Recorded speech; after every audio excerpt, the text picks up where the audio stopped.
This is your GST MTP 5. Okay.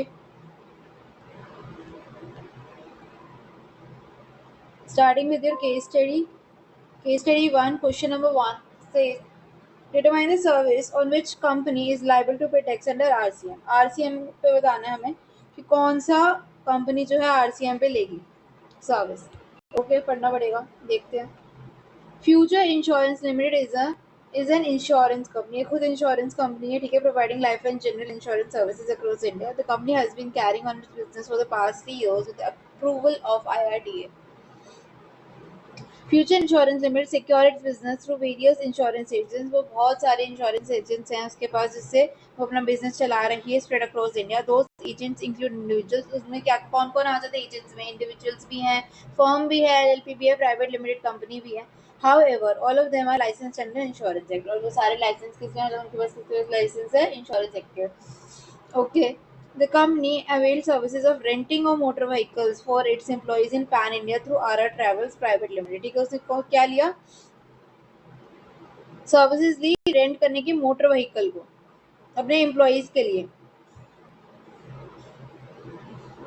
Where cost of fuel is included in the consideration charge. Service providers charged 5% GST. ठीक है. Okay.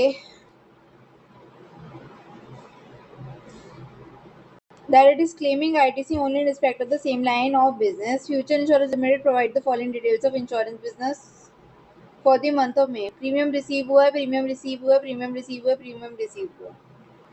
Again 2 premium receive हुए हैं. उसके बाद future insurance limited receive the following supplies in the month of May. किस किस चीज की सप्लाई मिली? GST paid on purchase of car for use of MD. GST paid on bus. GST of 80,000 was paid on the general insurance taken. Okay. उसने क्या बोला था कि वो रिवर्स चार्ज किस में देगा? रिवर्स चार्ज कौन देता है? RCM में टैक्स कौन देता है?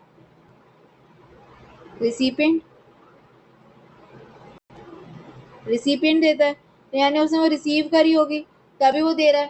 तो रिसीव में देखो GST देखो, उसने purchase of car for use of MD. उसने कार खरीदी है MD के लिए. उसने bus purchase by company for transportation of its employees. Okay. Residents to office and back के लिए.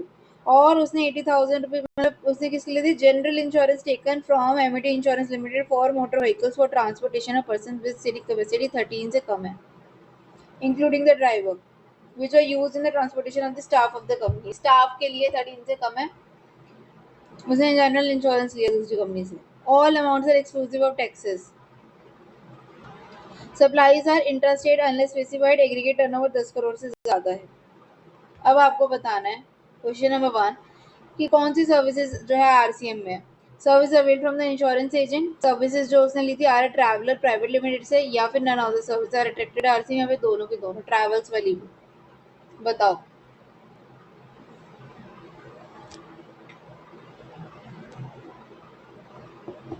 जल्दी से बताओ RCM किस में मिलेगा? इंश्योरेंस एजेंट से मिलेगा, उसको RCM में देना पड़ेगा, उसको खुद को देना पड़ेगा. Why? Because services of insurance agents as per entry 3 of the notification number 13/2017 CTR, services supplied by an insurance agent to any person carrying on insurance person covered under RCM. जो insurance company है future insurance limited, वो liable है pay करने के लिए GST on commission fee pays to insurance agent. This applies regardless of whether the agent is an individual, firm, LLP, private limited company. कोई भी हो सकता है आपका जो एजेंट है, वो कोई भी हो सकता है.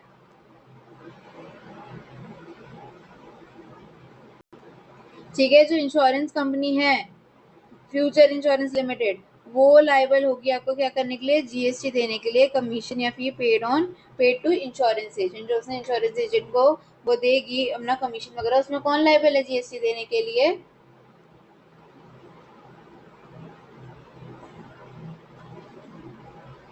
Insurance company. ठीक है, ठीक है। तो जो यानी कि ये जो हमारी इंश्योरेंस कंपनी है, ये सर्विसेज ले रही है किससे? एजेंट से। अगर ये एजेंट से ले रही है, चाहे वो इंडिविजुअल हो या फिर वो फर्म हो या फिर वो कोई भी हो, पार्टनरशिप वाली हो, कुछ भी हो, ठीक है, क्या होएगा? आपको आरसीएम के अंडर देना पड़ेगा। Okay, is liable to pay GST on commission fee paid to insurance agents. This applies regardless of whether the agent is individual, firm, LLP, private limited company. अब आप बोलोगे ये रेंटिंग ऑफ मोटर व्हीकल, इसमें क्या है? देखो बेटा, कहाँ गई बात? ये रही हमारी बात। देखो, जीएसटी पेड ऑन बस purchased by the company for transportation of its employee from residence and back 3 lakh, ये आपका आईटीसी में मिल जाएगा? नहीं मिलेगा। मिल जाएगा या नहीं मिलेगा बताओ? GST paid on bus purchased by company for transportation of its employees from the residence, मिल जाएगा ना? 13%, 13 से ज्यादा है ना, 14 की कैपेसिटी, ठीक है। यहाँ पे मिल जाएगा आईटीसी। क्या यहाँ पे आरसीएम लगेगा? नहीं, यहाँ पे आरसीएम कुछ नहीं लगेगा। और यहाँ पे देखो 80,000 है पेड इन जनरल इंश्योरेंस, पर यहाँ पे क्या है? 13 से कम है, 13 से कम है। लेकिन ये कह रहे हैं कि भाई मोटर व्हीकल जो है वो हमें चाहिए, किसके लिए चाहिए? Transportation staff of the company. अब स्टाफ ऑफ द कंपनी के लिए चाहिए हो या नहीं चाहिए हो, 13 से कम है ना, 13 से कम है, 13 या उससे कम है, 13 से कम है। तो अब इसमें क्या होगा? 13 भी हो चाहे 13 से कम हो, वो अलाउड नहीं होता है। आईटीसी भी नहीं मिलेगा और ये फॉरवर्ड चार्ज लगेगा इसमें। क्यों फॉरवर्ड चार्ज क्यों लगेगा? क्योंकि इंश्योरेंस कंपनी इंडिविजुअल को नहीं दे रही, वो किसी कंपनी को दे रही है, फर्म को दे रही है, दैट इज नॉट इंडिविजुअल, तो इसलिए यहाँ पे एफसीएम लगेगा। ठीक है, एनी बिजनेस एंटिटी किसी को भी दे रही हो business entity, forward charge mechanism लगेगा। ओके, वो कब अप्लाई करता है आरसीएम? आरसीएम खाली तब अप्लाई करता है अगर इंडिविजुअल को दे रही हो सर्विसेज, ठीक है, या फिर इंडिविजुअल दे रहा हो services provide by individual insurance agent insurance company, ठीक है। बी टू बी में अप्लाई नहीं होगी आरसीएम, तो इसलिए यहाँ पर जो वो एजेंट वाली बात है ना, उस पे लगेगी। ठीक है, अब समझ में आ गया होगा कि एजेंट पे लगेगी, जो ये आर ट्रेवलर्स है इस पे भी नहीं लगेगी, क्योंकि जीटीए के पास ऑप्शन होता है। लेकिन यहाँ पे क्या है? आर ट्रेवलर्स प्राइवेट लिमिटेड है, वो भी यार इंडिविजुअल नहीं है, जीटीए भी हुआ, तो इसमें भी एफसी लगेगा, एफसीएम लगेगा। 5% तब देना पड़ता अगर आरसीएम लगा होता, तो अब तो नॉर्मल रेट लगेगा। ठीक है, और उसने ऐसे कहीं पे भी लिखा कि हम मना कर रहे हैं, हम ऑप्ट आउट कर रहे हैं, हम नहीं देंगे जीएसटी वगैरह, ब्ला ब्ला ब्ला। Okay, now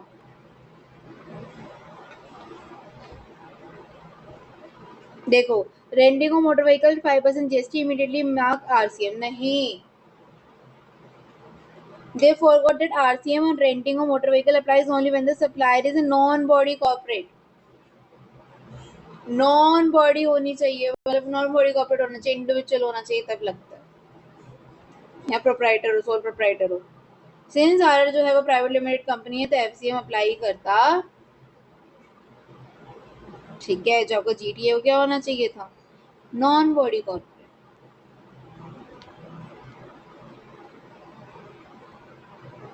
agent always RCM, car rent करोगे सप्लायर को चेक करो उसका कॉर्पोरेट सेक्टर स्टेटस क्या है। Now compute the total value of the taxable supply made by the Future Insurance Limited for the month of May. हमें क्या ढूंढना है? क्या बोला उसने निकालने के लिए? Total value of taxable supply जो करी गई है फ्यूचर इंश्योरेंस लिमिटेड के लिए मई में। ठीक है जी, taxable supply for May, month of May, premium received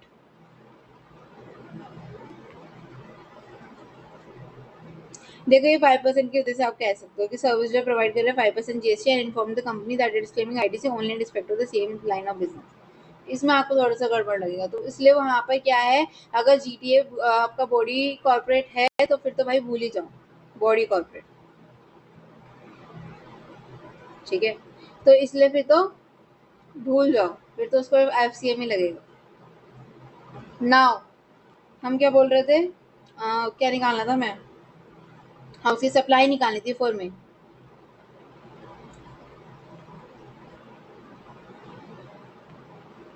है ना, यही था ना, taxable supply made by future insurance limited.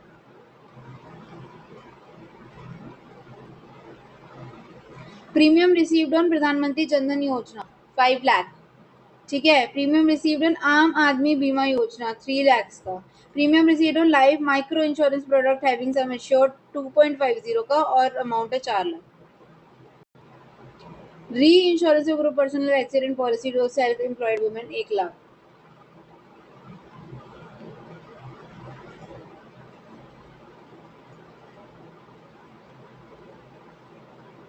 उसके बाद premium received on fire and special perils policy और premium received on money back policy issue 12 lakh. अब बताओ,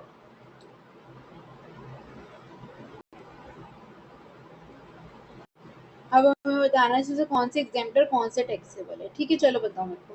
सबसे पहले प्रधानमंत्री जनधन योजना, इज इट एग्जाम्प्ट और taxable? It is exempt. Okay, आम आदमी बीमा योजना, it is exempt under GST. Premium received life micro insurance product exempt होता है अगर 2 लाख तक हमारा जो है, 2 लाख या उससे कम अगर इंश्योरेंस होता है हमारा तो 2 लाख तक। लेकिन यहाँ पे कितना है एश्योर्ड, 2.5 लाख। अगर एश्योर्ड हमारा कितना होता है 2 लाख तक होता है तो चलता, लेकिन यहाँ पे कितना है 2.5 लाख है, तो ये टैक्सेबल आ जाए। Group personal accident policy for self employed women, self employed women के लिए पर्सनल एक्सीडेंट पॉलिसी री इंश्योरेंस है, री इंश्योरेंस एग्जाम। यहाँ पे चाहे री इंश्योरेंस हो या नॉर्मल इंश्योरेंस हो, दोनों ही एग्जाम है। री insurance of an exam general insurance is also exempt, okay. उसका वापस अगर हम इंश्योरेंस करा रहे हैं जो एग्जाम्प्ट चीज है तो वो एग्जाम्प्ट ही रहता है। तो जनधन योजना आम आदमी और ये वाला एग्जाम्प्ट आ गया, ऊपर वाला एग्जाम्प्ट हो जाता है, ये वाला माइक्रो इंश्योरेंस प्रोडक्ट वाला अगर 2 लाख इंश्योर्ड होता तो एश्योर्ड होता था, लेकिन यहाँ पे 2.5 लाख है, तो इसलिए ये टैक्सेबल होगा आपका। नाउ नीचे आओ, premium received on fire and special perils, ये तो आपका नॉर्मल बिजनेस ऑक्यूपेशन हो गया, ये मनी बैक पॉलिसी होगा, बिजनेस ऑक्यूपेशन हो गया, ये दोनों टैक्सेबल है। तो 12 और ये 4 23 इज टैक्सेबल, ओके। कौन सा ऑप्शन आ गया 23, देखो जनधन योजना एग्जाम्प्ट अंडर नोटिफिकेशन एंट्री 35 नील, आम आदमी नील एग्जाम्प्ट है। लाइफ माइक्रो इंश्योरेंस देखो सम एश्योर्ड है 2.5 लाख, लेकिन एग्जाम्प्ट होता अगर वो 2 लाख या उससे कम होता, तो यहाँ पे 2.5 लाख है तो इसलिए 4 लाख पूरे टैक्सेबल होता है। री इंश्योरेंस ग्रुप क्या होता है, री insurance of exempt insurance scheme is specifically exempt, exempt हो गया। Fire and special perils policy taxable होती है 7 lakh. Money back policy issued वो भी टैक्सेबल है 12 लाख, टोटल आ गई 23। Okay, now sum assured up to 2 lakh, micro life time 2 lakh, beyond 2 lakh 100% taxable.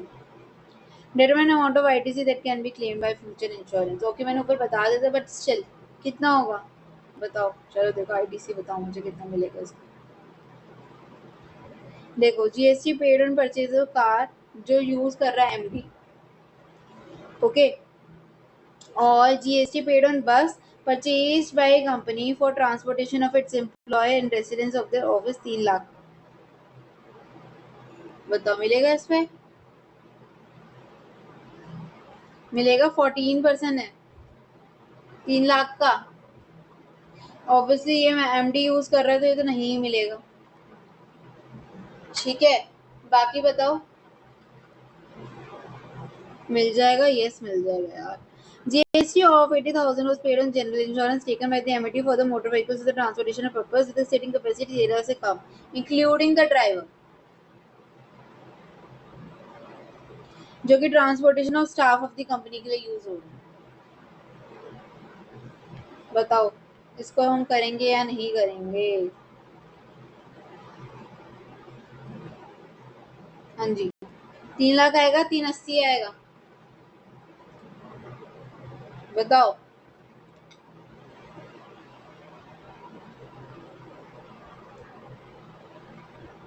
ठीक है, वाई? बिकॉज क्या बोलो? क्योंकि supply of insurance service in respect of the motor vehicles insured by him, उसने इंश्योर्ड किया। As per section 17(5), blocked credit on general insurance repairs of motor vehicles does not apply when the recipient is engaged in the manufacture or supply of insurance service in respect of motor vehicles insured by him.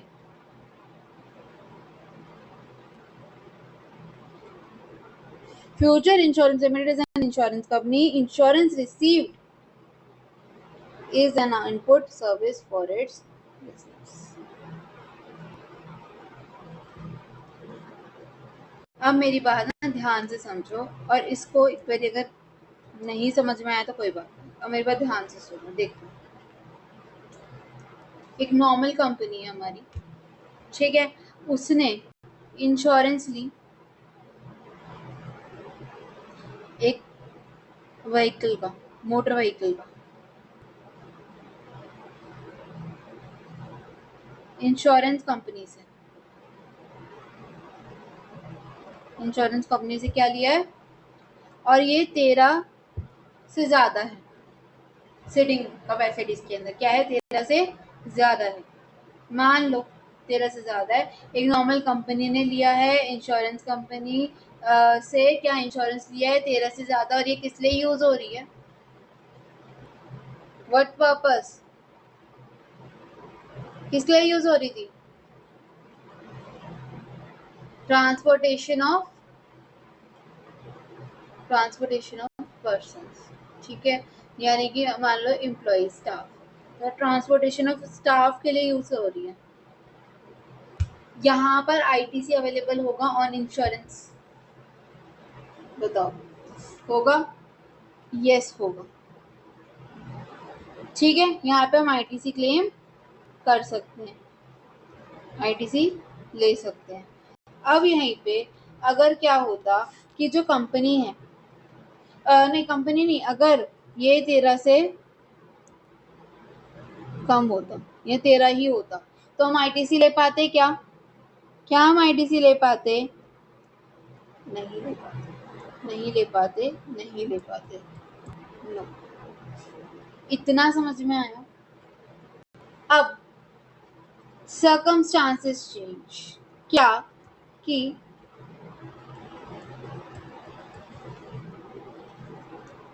13 से ज्यादा है, ठीक है, और ये जो company है ये खुद इंश्योरेंस कंपनी है। क्या ये खुद इंश्योरेंस कंपनी है? समझ में आ रही है मेरी बात? पर इसको इंश्योरेंस के लिए बाहर जाती है दूसरी कंपनी के पास, सेम वही गाड़ी है, सेम स्टाफ के लिए चाहिए, 13 से ज्यादा है, क्या इसको आईटीसी मिलेगा? आईटीसी मिल जाएगा, आईटीसी मिल जाएगा। इंश्योरेंस कंपनी है, 13 से ज्यादा है, मिल जाएगा। ओके, नाउ इंश्योरेंस कंपनी 13 से कम है या 13 ही है, तो अब तो ब्लॉक होना चाहिए, आईटीसी नहीं मिलना चाहिए, but this is the catch only, मिल जाता है आईटीसी, यहाँ पे मिल जाता है। व्हाई?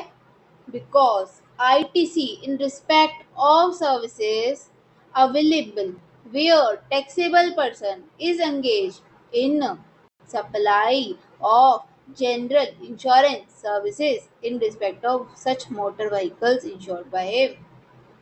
वो उसी का धंधा कर रही हो, इंश्योरेंस का ही काम कर रही हो कंपनी, तो उसको मिल जाएगा, चाहे 13 से कम ही हो। अब एक और चीज, दोनों तरीके में मिल गया इंश्योरेंस कंपनी को। अब कंपनी है मैन्युफैक्चरिंग कंपनी, और क्या मैन्युफैक्चर करती है वो? Motor vehicles. क्या मैन्युफैक्चर कर रही है? मोटर व्हीकल्स कर रही है। ठीक है, सेम स्टाफ के लिए चाहिए। ओके, नाउ 13 से ज्यादा है, मिलेगा? हाँ जी, मिल जाएगा। यस, आप बताओ मेरे को, 13 है या 13 से कम है? अब मिल जाएगा? यस, मिल जाएगा। नॉर्मल कंपनीज के लिए अगर गाड़ी की सीटिंग कैपेसिटी 13 या उससे कम होती है तो गाड़ी पर और उनके इंश्योरेंस पर आईटीसी स्ट्रिक्टली ब्लॉक्ड होता है। बट सेक्शन 17(5) में एक स्पेशल प्रोवाइजो है या एक्सेप्शन कह सकते हो है, provided that ITC in respect of such services shall be available where taxable person is engaged in the manufacture of such product motor vehicles or supply of general insurance services in respect of such motor vehicles insured by him। यानी कि अगर वो गाड़ियों का manufacturer है, उस motor vehicle का manufacturer है, या फिर वो इंश्योरेंस कंपनी है, तो उनके लिए 13 से कम, 13 से ज्यादा या 13 मैटर नहीं करेगा, उनको लिए ब्लॉक नहीं है, उनको आईटीसी मिल जाएगा। लेकिन फॉर अदर 13 वाली जो हमारी एक है थ्रेशोल्ड, वो रहेगा। Now clear? अब मुझे बताओ सिंपल सिंपल बात, सिंपल सिंपल ये बात बताओ, यहाँ पर आते हैं हम, इंश्योरेंस कंपनी है, इंश्योरेंस ही दे रही है ना, इंश्योरेंस कंपनी है, इंश्योरेंस ही ले रही है फ्रॉम एमिटी इंश्योरेंस लिमिटेड। अब बताओ हमें ये देखने की जरूरत है क्या?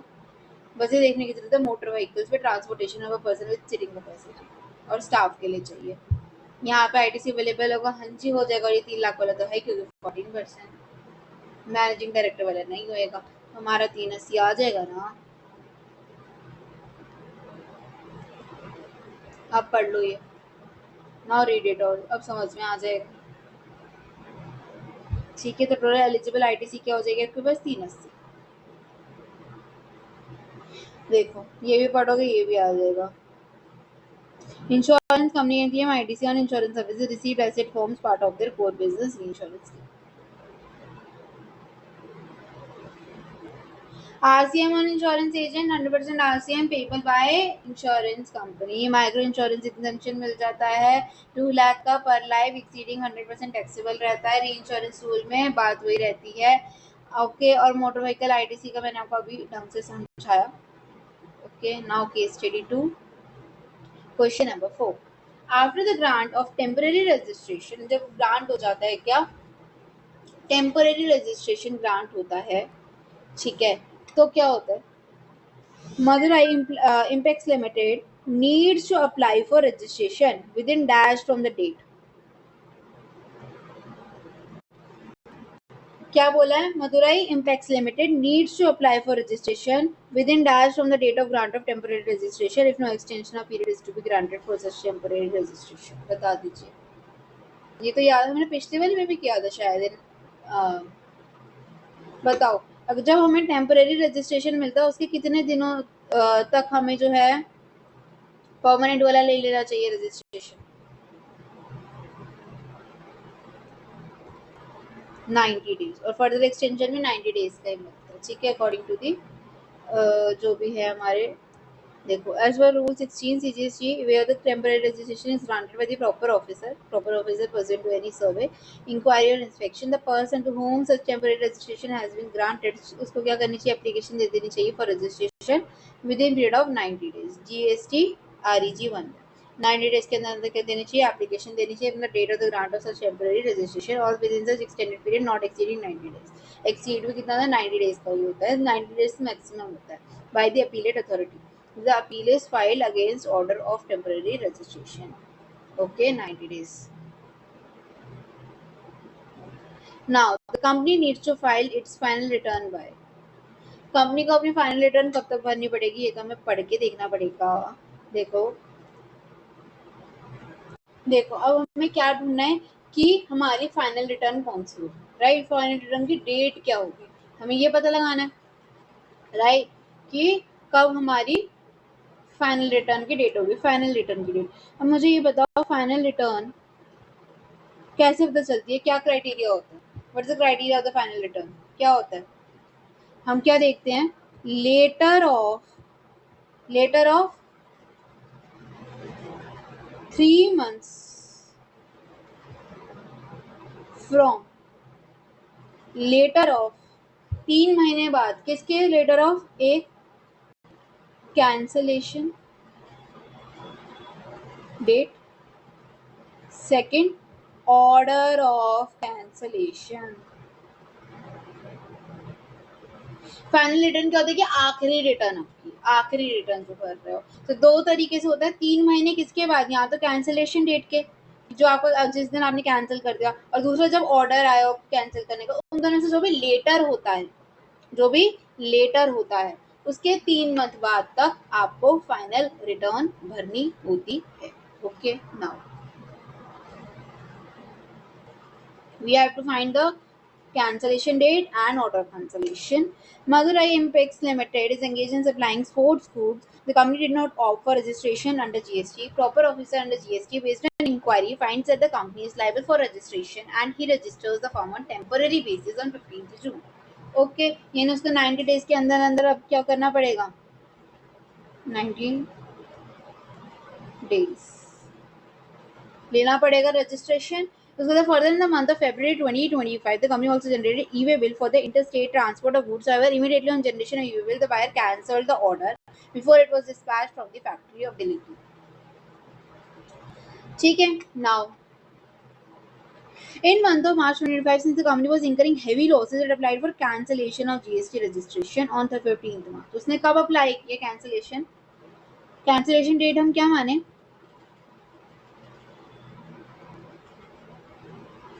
15th मार्च, और क्या बोला, ऑर्डर कैंसिलेशन 30 मार्च को हुआ।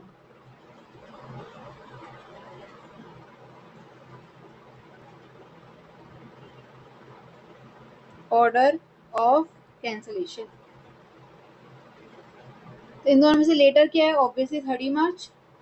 इसका हम क्या करेंगे, इसके 3 मंथ्स बाद हमारा फाइनल रिटर्न उस तक भर जाना चाहिए, बाय 30th मार्च का 3 महीना, अप्रैल मई जून, यानी 30th जून तक you have to file your final return.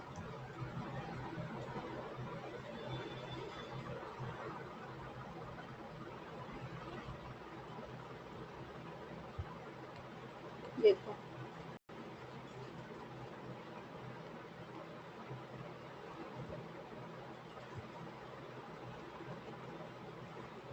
समझो बात को और समझो, देखो क्या आया, 30th जून ये रहा।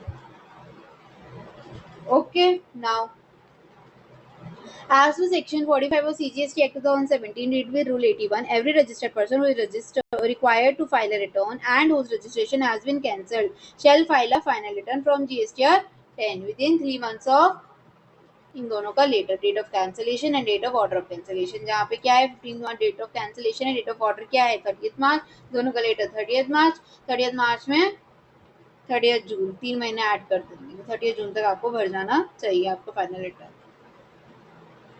GSTR 10.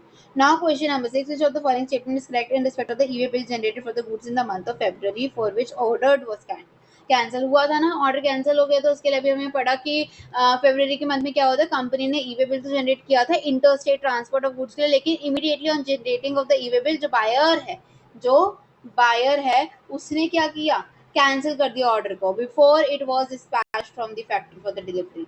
अब which of the following statement is correct, हमें बताना है। once generated e-way bill cannot be cancelled, e-way bill can be cancelled within 24 hours of this generation, e-way bill can be cancelled within 48 hours, या e-way bill cancelled within 72 hours। कब तक e-way bill cancel हो सकता है या हो ही नहीं सकता है, हमने पढ़ रखा है और वैसे भी पता है e-way bill can be cancelled within 24 hours of generation।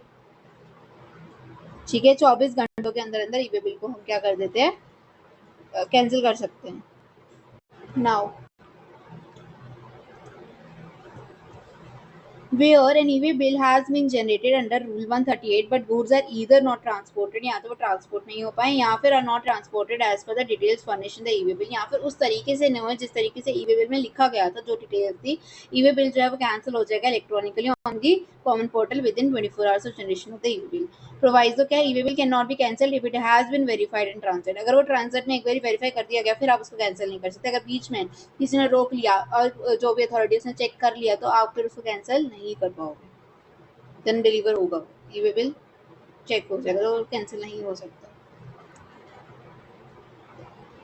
ठीक है, next question number 7, this is a stand alone question, MCQ आपका क्या है, ABC insurance limited received a proposal, उसको क्या मिलता है, प्रपोजल मिलता है for pandemic insurance for cricket tournament organised by Lions club.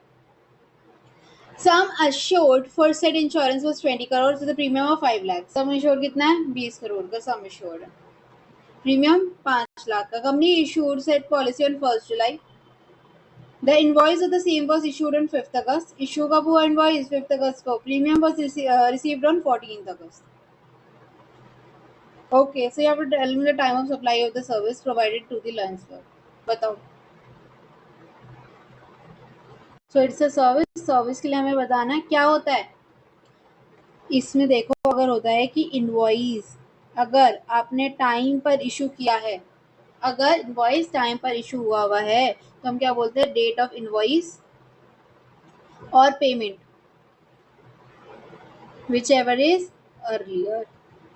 और अगर इनवॉइस टाइम पे इशू नहीं हुआ, और अगर इनवॉइस टाइम पर इशू नहीं हुआ तो जिस दिन सर्विस थी, डेट ऑफ सर्विस प्रोवाइडेड और payment whichever is earlier.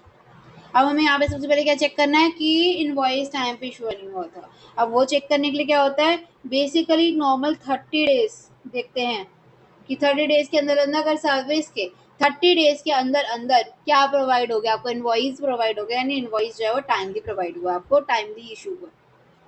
But here the point comes कि यहाँ पे एबीसी इंश्योरेंस लिमिटेड है, मतलब क्या, अगर अगर क्या होती है, इंश्योरेंस कंपनी होती है, बैंकिंग कंपनी होती है, तो उसके लिए डेट क्या होती है, उसके लिए डेट 45 डेज होती है। क्या होती है, 45 डेज। तो यहाँ पर हमें 45 डेज से चेक करना है। अब देखो उसने कब लिया था हमारा वो सर्विस, सर्विस कब ली, 1 जुलाई। तो company issued set policy on 1 जुलाई, 1 जुलाई से 45 डेज करो, क्या आएगा,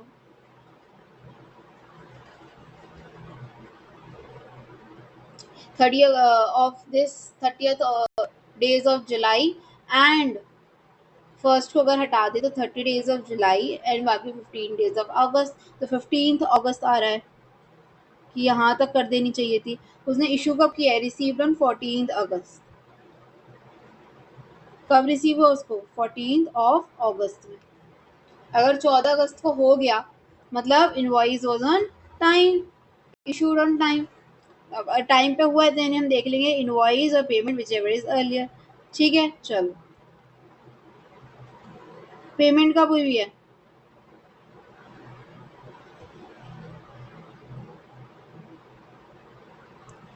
प्रीमियम कब रिसीव हुआ है हमें, सॉरी 14th को नहीं, 5 अगस्त को रिसीव हुआ इनवॉइस। ठीक है, तो वो तो 15 अगस्त ऑब्वियसली पहले है ही, और हमारी प्रीमियम रिसीव हुई है 14th अगस्त को। तो हमारा क्या आंसर आएगा, 5 अगस्त, क्योंकि वो पहले है।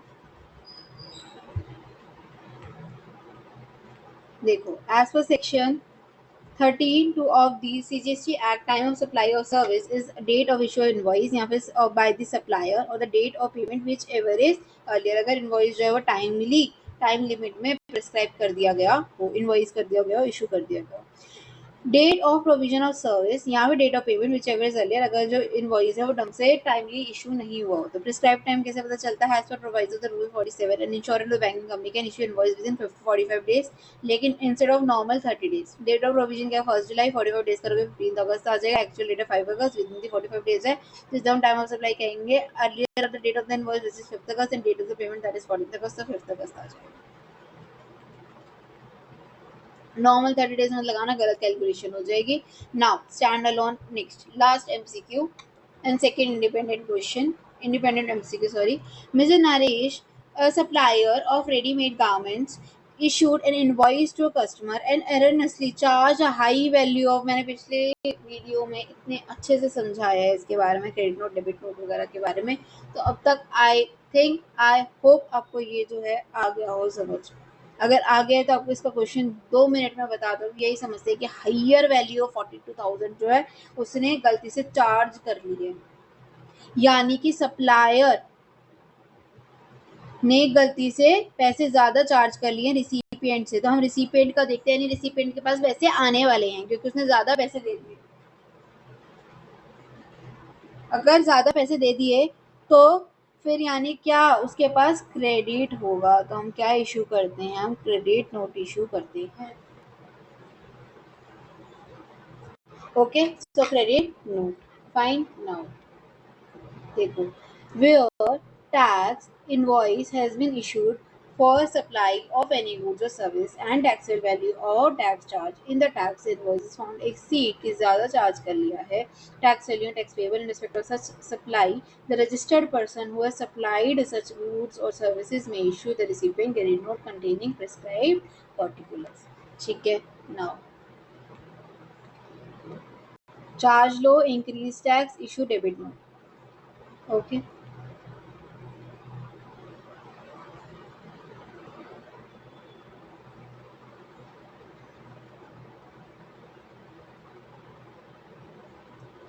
टेम्परेरी रजिस्ट्रेशन 90 डेज में अप्लाई कर दो. Final return due within 3 months of cancellation date और order date whichever is later. E way bill cancellation क्या है, within 24 hours of generation if not transfer verified. ठीक है. Invoice time limit क्या होती है, generally 30 days होती है. इंश्योरेंस बैंकिंग के लिए 45 days होता है. Credit not issued when invoice tax value, यहाँ जो टैक्स हमने चार्ज कर रखा है वो ज्यादा कर दिया हो एक्चुअल पेबल वैल्यू और टैक्स से. ठीक है. Ms. Shreya, proprietor of Messrs. Happy Enterprise, a registered supplier of taxable goods and services in the state of West Bengal, pays GST under regular scheme. It is not eligible for any threshold exemption. It provides क्या provide कर रही है आपको, ये following information for the month of December. Outward supply दे रखी है, उसकी इनवर्ड सप्लाई दे रखी है. आपको क्या करना है, रेट ऑफ GST 2.5 और 5. सर्विसेज के लिए देख लो, गुड्स के लिए इतना है, सर्विसेज के लिए इतना है, ध्यान से करना. All supplies exclusive of tax, all ITC conditions fulfil हो रखे, टर्नओवर जो थ्रेशोल्ड से ज़्यादा है. Compute the net minimum GST paper in cash by messrs happy. आपको क्या करना है, मिनिमम GST जो पेपर है तो पहले वही ऑब्वियसली हमें क्या निकालना पड़ेगा, टैक्स निकालना पड़ेगा. ITC को माइनस करेंगे फिर नेट आ जाएगा. ठीक है. नाउ आउटवर्ड सप्लाई देखते हैं. सबसे पहले intra state supply of goods to Messrs Reliable and Sons. ठीक है. क्या होएगा, 2.5% गुड्स हमने सप्लाई किए हैं तो 2.5% लगेगा. इंट्रा है इसलिए CGST SGST पे कितने लाख है, 7 लाख से 7 लाख का ढाई, 7 लाख का ढाई. देखो, intra state supply of goods 7 lakh, 2.5. उसके बाद Interstate transfer of goods to its branch office in the state of West Bengal. Both places are under the same GST. And same GST इनको दे रहे हैं. चार्ज होगा, GST नहीं होगा. क्यों, transfer is not a supply. इसको हम supply मानेंगे नहीं क्योंकि branch is the same GST as of the head office and thus it is not a distinct person. Distinct person कब होता है, जब उसका अलग अलग GST होता है तब हम डिस्टिंक्ट पर्सन मानते हैं, डीम्ड सप्लाई मानते हैं. ठीक है. यहाँ पर ये सप्लाई ही नहीं माना जाएगा. तो interstate branch transfer in the West Bengal under same GST and not a supply as GST entities are not distinct person under section 25(4). तो 1 लाख तो हो जाएगी लेकिन वैल्यू नहीं रहेगी. GST वैल्यू क्या रहेगी, 1 लाख. उसके बाद है permanent transfer of old computers to orphanage home without consideration. हमने कंसिडरेशन नहीं लिया है, हमने क्या कर दिया, डोनेशन कर दिया permanently. Input tax rate was not availed on the same, और हमने ITC भी ले लिया 80,000. अब क्या करें, विदाउट कंसिडरेशन है 80,000 का है तो क्या यहाँ पे GST आएगा. परमानेंट ट्रांसफर और disposal of business asset was not treated as supply, चाहे वो विदाउट कंसिडरेशन ही क्यों ना हो. ठीक है. क्योंकि यहाँ पे ITC नहीं लिया गया. अगर ITC लिया जाता तो हम टैक्स चार्ज करते. ITC नहीं दिया गया तो इट्स ओके फाइन, लेकिन वैल्यू में ऐड कर देना 80,000. ठीक है. ITC was not available. अगर ITC लेते तो हम ऐड करते. फाइन.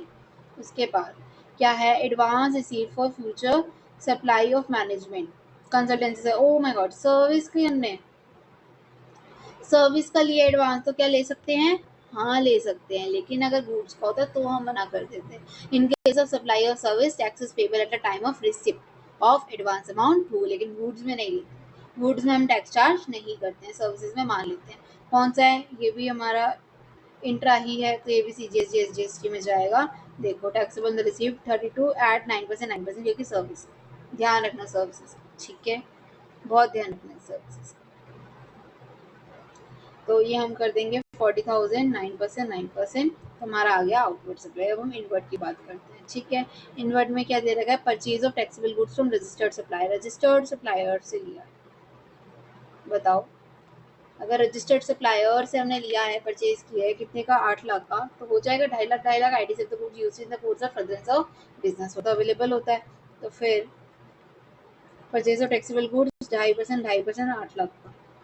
उसके बाद अवेल्ड वर्क कॉन्ट्रैक्ट सर्विस. हमने वर्क कॉन्ट्रैक्ट सर्विस लिया है for repair of office building. Amount of the repair was debit in the PNL account. Okay, जो अमाउंट ऑफ रिपेयर था वो पीएनएल में जा चुका है. पीएनएल में ऑलरेडी हमने क्लेम कर दिया. बताओ अब क्या करें? अगर डेबिट ऑलरेडी हमने कर दिया पीएनएल में, तो रिपेयर किया ऑफिस बिल्डिंग की, आईटीसी मिलेगा कि नहीं? मिल जाएगा. अगर हम इसको कैपिटलाइज करते ना बेटा, पहले भी बताया, पिछले वाली एमटीपी में बताया था, अगर कैपिटलाइज होता है तो आईटीसी नहीं मिलता. अगर इसने पीएनएल में डाला है तो it's okay, you can get ITC. लेकिन अगर वो कैपिटलाइज करता तो उस पर आईटीसी हाँ नहीं देते. ओके, तो यहाँ पे वो कॉन्ट्रैक्ट के 30,000 है. क्या है? सर्विस हुई, सर्विस हुई तो 9% मिल जाएगा. ठीक है. Work on ITC allowed as repair is not capitalize. 30,000, 2700, 2700. ठीक है. उसके बाद avail legal services from an advocate. Advocates उसने legal services लिए to represent the matter in the court relating to the collection of disputed proceeds on the customer. Legal services लिए ITC मिलेगा. ये बताओ ये कहाँ पे चार्ज होगा? RCM में या FCM में? RCM में होगा. फाइन, RCM में होगा, यानी कि ये हमें कहाँ अलग से दिखाना पड़ेगा ना इसको. We have to show it अलग से. ठीक है, तो इसको हमें अलग से दिखाना पड़ेगा. चलो वो दिखा देंगे हम अलग से, बट हमें इसको उसमें भी आईटीसी अवेल्ड में भी दिखाना पड़ेगा. इसका आईटीसी भी मिलेगा और आरसीएम में भी हम देंगे. तो अगर इसको हम आरसीएम में भी देंगे तो हम इसको सॉरी उसमें भी आईटीसी अवेल करेंगे, इसकी अवेल करेंगे, तो 50,000 का कितना आएगा? 9%, 9%. तो 50,000 का कर दो. Legal service from the advocate 50,000, 9%, 9%. Okay, तो टोटल आईटीसी अवेलेबल कितना हो जाएगा? 27,200, 27,200. नाउ हम निकालते. देखो इसका क्या था? 21,100, 100. तो 20,000, 21,100, 21,100. बाकी 27,200, 27,200 है, तो खाली इतना इतना ही होगा. बाकी आपका ये कितना हो जाएगा? Tax payable under RCM legal services का 50,000 क्या हो जाएगा? आपको मैंडेटली इन कैश करना पड़ेगा. आरसीएम हमेशा कैश में पे करते हैं ना. तो जो हमारा 4,500 है दिस, ये हमारा कैश में पे होगा. तो हमें ये अलग से देना पड़ेगा. ठीक है, ये हमें अलग से देना पड़ेगा. 4,500. तो मिनिमम टैक्स पेबल कितना आ गया इन कैश? 4,500, 4,500. और जो बैलेंस अनयूटिलाइज आईटीसी था उसको हम ईसीएल पे डाल देंगे. कितना? 27,200 में से 21,100 चला गया, तो 6,100 will be transfer to ECL और एसजीएसटी में भी. Okay, now setting of RCM liability against ITC. क्या मतलब हुआ? Section 49 strictly bars paying RCM tax using ECL. RCM liability must be paid in cash. उसको कैश में ही देना है. Disallowing work contract for the repair is allowed. ठीक है, allowed होता है वो. ये नहीं है कि आईटीसी नहीं दोगे, उसको कैपिटलाइज होगा तो नहीं मिलेगा. चार्जिंग टैक्स में ब्रांच ट्रांसफर तो वही वो सप्लाई ही नहीं है अगर सेम जीएसटीएन में है. तो अगर अलग में होता तो डीम सप्लाई होता है. डिस्ट्रिक्ट पर्सन मानते हैं ना, इसलिए. ठीक है. Now question number 1B.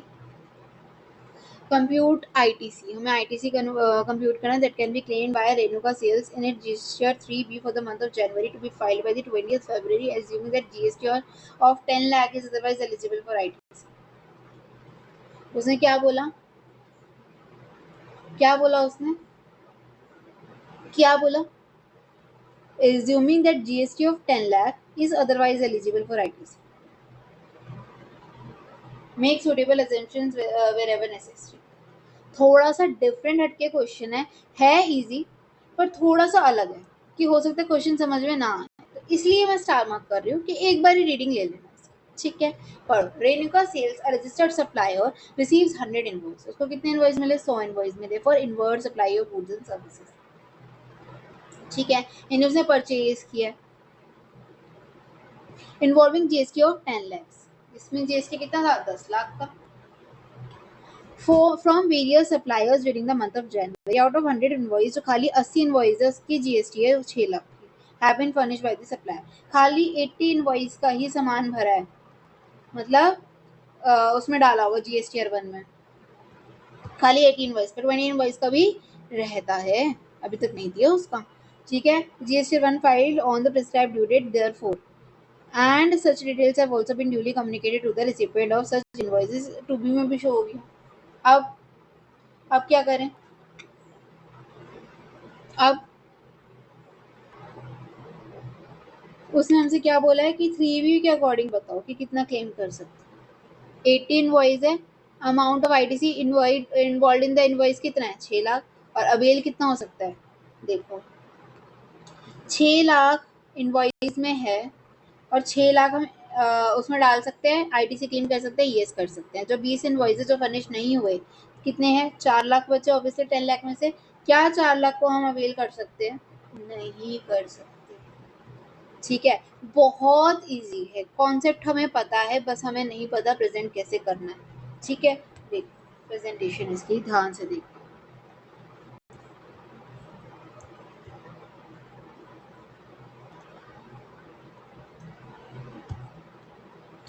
As per section 16(2) of the CGST 2017, read with the Rule 36(4) of the CGST Rules 2017, applicable strictly for this. Okay, fine. No registered person shall be entitled to claim ITC in respect of any supply of goods or service unless the details and invoice के or the debit note have been furnished by the supplier in the form GST 1 या IFF and such details have been communicated to the recipient in the form GST 2B। और वो recipient ने GST 2B में already communicate कर रखा। बात समझ में आई? जीएसटीआर 1 में या आईएफएफ में और जीएसटीआर 2 में आपको भरना पड़ेगा कि आपने ये किया है, डिटेल्स ऑफ द इनवॉइस भरनी पड़ेगी अगर आप अवॉयलेशन करते हो इसका। तो अर्लियर प्रोविजनल आईटीसी अलाउंस जो थी 100% plus 5% stand completely deleted, currently ये हटा दो, ये सब नहीं लिखोगे आप क्या लिखोगे? सिर्फ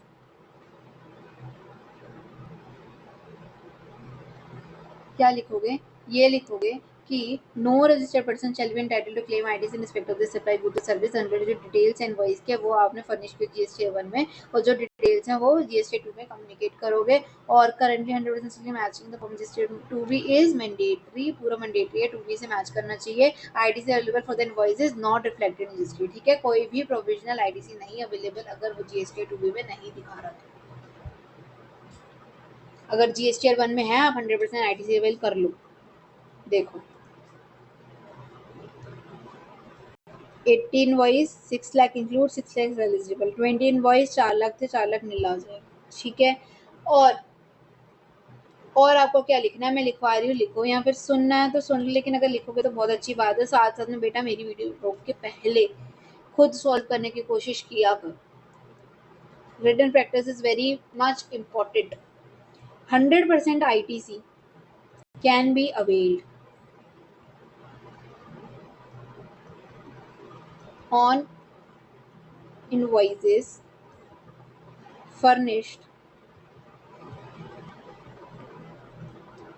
by suppliers in GSTR, ठीक है? Second, ITC of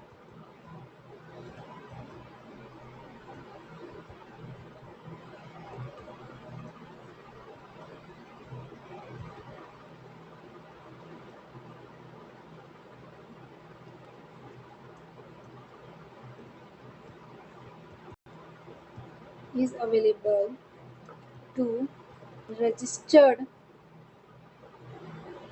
person only if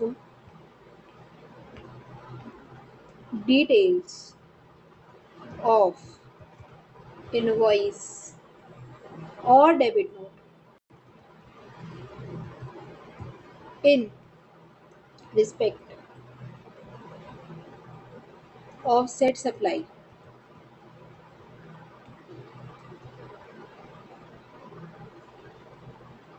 has been furnished.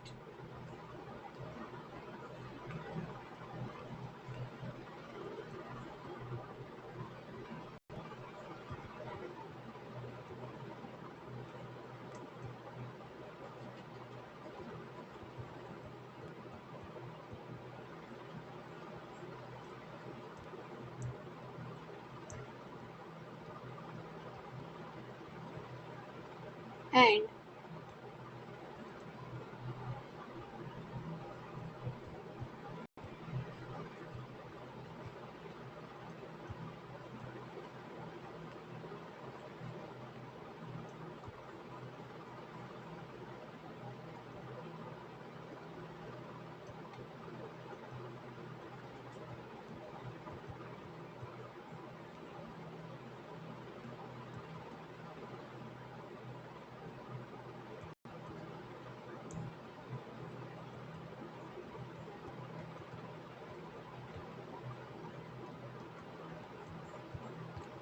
समझो बात को, आईटीसी जो है supply of goods and services की वो तभी अवेलेबल होगी अगर रजिस्टर्ड पर्सन को, अगर उसने डिटेल जो इनवॉइस की वो जीएसटीआर 1 में भर रखी होगी सप्लायर ने, और वो जो है कम्युनिकेटेड होगी रिसिपिएंट को ऑफ सच इनवॉइस और डेबिट नोट, वो जो है बात ठीक है पता होगी, जैसे सेक्शन 37 में लिखा गया, तो इसलिए बनी है वो, उसको हम फर्निश नहीं हुई है क्योंकि वो जीएसटीआर 1 में, तो इसलिए वो आईटीसी भी अवेलेबल नहीं है। ठीक है, now question number 2A. Comment on the taxability or otherwise of the following transactions under GST law. Also state the correct legal provisions of the same. सबसे पहले हमें क्या मतलब टैक्सेबिलिटी बतानी है, अदरवाइज बतानी है, ऑब्वियसली हमें बताना है कि टैक्सेबल है यहाँ पर एग्जेम्प्ट है। सबसे पहले service provide by private transport operator to vintage girls higher senior secondary school by way of transportation of students to and from school, but also the exempt है, yes it is exempt। क्यों? Services provided to an educational institution by way of transportation of students are exempted from GST अगर वो higher senior secondary school के हैं। Okay, तो they are exempt। Next, service provided by way of vehicle parking to general public in the shopping complex important। अगर parking के लिए, vehicle parking के लिए जनरल पब्लिक को शॉपिंग कॉम्प्लेक्स में हमें सर्विस प्रोवाइड कर रहे हैं तो उसमें जीएसटी लगता है, यस लगता है। ठीक है, अगर हम शॉपिंग मॉल वगैरह जा रहे हैं, उधर पार्किंग भी लगा रहे हैं, वो हमें वो देते हैं ना, स्लिप वगैरह देते हैं कितने रुपए की, आर के हिसाब से होता है, तो उस पर जीएसटी लगता है। ठीक है, service provided by way of vehicle parking to general public are not exempted from GST. Food supplied by a canteen run by a hospital to inpatient as advised by the doctors, it is exempt। अगर बाहर से होते patient वगैरह नहीं होते, उनके family members वगैरह कोई होते तो वो टैक्सेबल होता है। Services by way of health care services by clinical establishment and authorised medical practitioner और paramedics are exempt from GST अगर वो फूड सप्लाई करते हैं to the inpatients by the canteen run by the hospital as advised by the doctor or nutritionist is a part of composite supply of healthcare and not separately taxable। इसलिए जो services है वो exempt रहेंगी GST से। Okay, RWA. ठीक है, RWA में क्या है? इन हाउसिंग सोसाइटी रेसिडेंशियल वेलफेयर क्या बोलते हैं, residential welfare association is a housing society in a housing society registered under GST collects the maintenance charges 6500 per month। ठीक है, 6500 per month लेगा, क्या वो एग्जाम्प्ट होगी या टैक्सेबल होगी?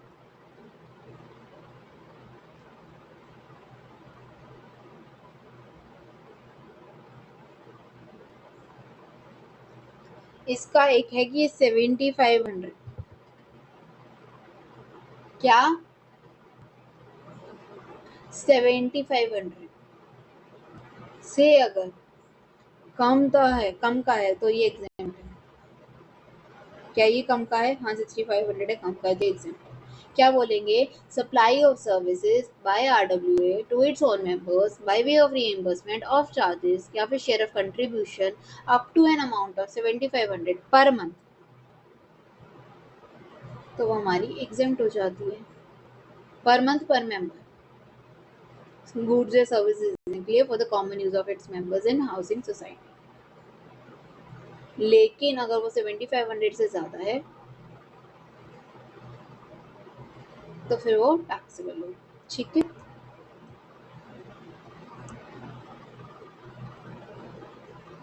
देखो स्टूडेंट ट्रांसपोर्ट स्कूल एग्जाम्प्ट है। क्यों? Service provided to an educational institution pre school up to high और सीनियर सेकेंडरी लेवल है, तो by way of transportation student faculty and staff are specially exempt. तो उसके व्हीकल पार्किंग मॉल टैक्सेबल होती है। Parking services provided to general public in commercial complexes या malls वगैरह में do not fall under any exemption notification, fully taxable हो जाती है। कैंटीन फूड इन पेशेंट के लिए अगर है तो एग्जाम्प्ट हो जाती है। Health care service provided by clinical establishment are exempt. Food supply to in patient are as per the doctors diet plan इस कंपोजिट सप्लाई की होती है, naturally bundle with health care services, इसलिए एग्जाम्प्ट है। ठीक है, food to visitors out patients होते हैं वो टैक्सेबल होती है। RWA चार्जेस 6500 पर मंथ पर अगर मेंबर है तो वो एग्जाम्प्ट है। यहाँ पे सर्विसेज कितनी थी? 7500 per month per member, since the charges are कम है इसीलिए वो एग्जाम्प्ट होगी। 6500 थी यहाँ पे तो वो कम हो जाएगी, एग्जाम्प्ट हो जाएगी। ओके, याद रखना ये मेरा पॉइंट है।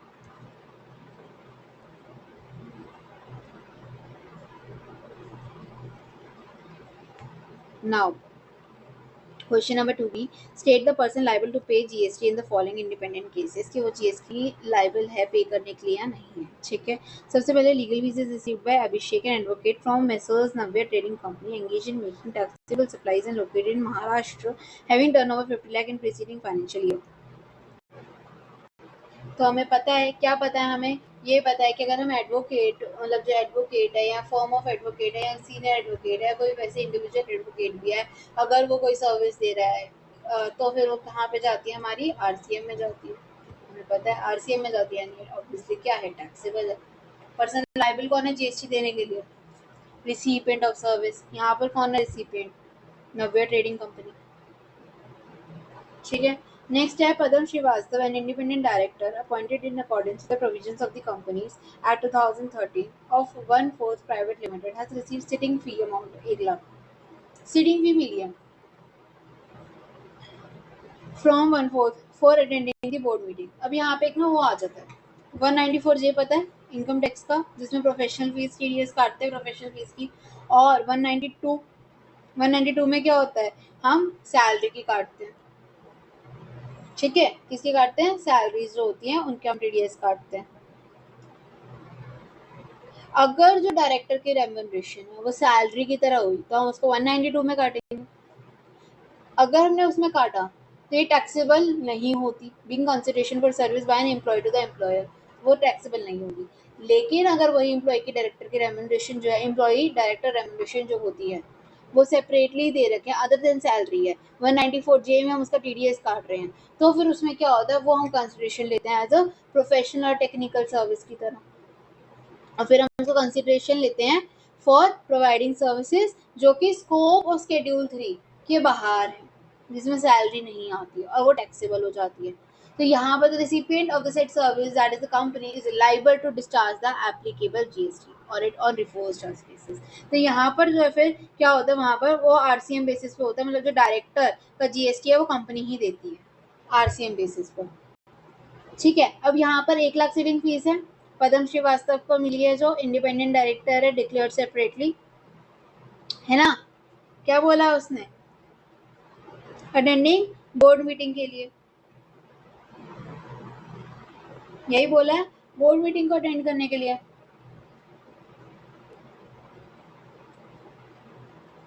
तो यहाँ पर अगर बोर्ड मीटिंग के लिए है यानी कि उसका क्या होगा? TDS 194J में कटेगा, 194J में कटेगा which means it is outside the scope of schedule 3, इसलिए वो टैक्सेबल हो जाएगा। टैक्सेबल होगा तो RCM में टैक्सेबल होगा, RCM में टैक्सेबल होगा तो फिर कौन पे करेगा? 1/4 private limited company will pay GST। देखो सबसे पहले legal provision services provide by an individual advocate firm और advocates by the way of legal services to any business entity the located in the taxable territory are covered under RCM. RCM में cover होगा। Exception test क्या होती है? RCM does not apply the business entity aggregate turnover जो है preceding financial year was up to registration threshold, यानी कि 20 लाख या 40 लाख होती है। यहाँ पर 50 लाख है तो obviously exceeds the threshold limit. Threshold limit से ज्यादा है तो यानी कि कौन देगा? रिसिपिएंट बिजनेस एंटिटी यानी कि messrs Navya private trading company is liable to pay GST RCM में। Setting fees received by the independent director Padam Srivastava में क्या है? Services provided by director of the company or body corporate to the said company body corporate are covered under RCM. Remuneration executive directors को देने हैं TDS 192 में कट रहा है notice supply under schedule 3 para no GST. यहाँ पर क्या होएगा? सीटिंग फीस है रेमुनेशन पेड टू इंडिपेंडेंट है नॉन एग्जीक्यूटिव डायरेक्टर्स है टीडीएस कहाँ कटेगा 194 जेल में कटेगा। प्रोफेशनल फीस है covered under GST taxable under RCM. Person कौन लायबल होगा? 1/4 private limited liable to pay GST under RCM. Okay next question question number 3A right oils and unregistered entity. ठीक है unregistered entity क्या है? Located in UP is engage in supply of machines oil and high speed diesel. Oil बेचती है और high speed diesel बेचती है during the month of April. It supplied machines oil in UP amounting 15 lakh. Also supplied high speed diesel in UP amounting 10 lakh. Further, it supplied machine oil in Punjab from its branch located in Punjab amounting 10 lakh. अब देख रहे हो UP से branch की sorry Punjab की branch में क्या है? All the amounts exclusive GST. आपको क्या बताना? Whether right oil is liable for registration. अब रजिस्ट्रेशन के लिए बताना है यानी कि हमें देखना पड़ेगा कौन सी स्टेट में काम करता है। कौन सी स्टेट में है? यूपी है और पंजाब है। UP Punjab are the special category? No.